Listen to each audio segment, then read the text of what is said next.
Because of the era, the place was absolutely riddled with asbestos. Had it on the roof, had it on the walls, had it under the basement, all through the lagging around the pipework. It was just everywhere. And that's where I picked up this asbestos cancer. Back in the mid-70s, asbestos wasn't even a thing. We worked all around it and with it, and it wasn't till the late 80s, early 90s that people started talking about asbestos cancer and the products that we were working with. And even through the 90s we would still arrive on sites and they'd say, I'd had asbestos on site, but just take care, don't breathe it in, put a dust mask on, which now we know isn't adequate.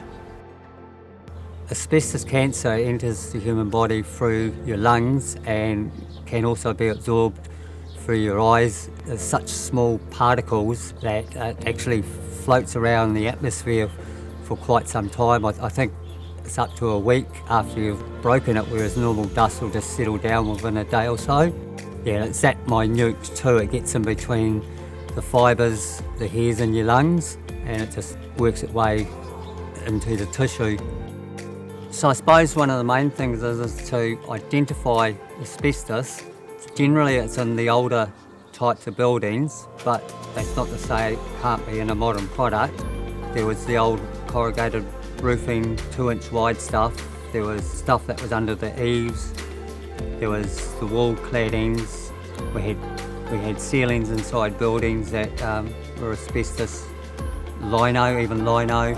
And then there was the old lagging on the heating pipes, that was all asbestos. Yeah, just make yourself aware of the building era and what's around you. If you're suspicious of anything, just ask to have it tested. I've spoken to Bryce and Jackie about this, and they would rather have the project stopped rather than have us put at risk. Like your health is everything. If you haven't got good health, you just don't feel like doing anything, you can't do anything.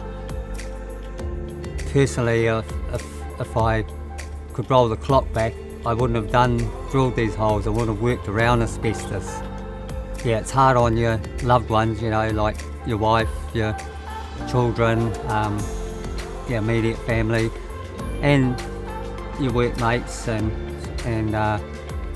people that know you, So I'm 60 years old and I've been saving for retirement and making a little nest egg and everything and thinking, okay, gonna probably live to mid-70s, maybe 80, and now all that's gone. I've got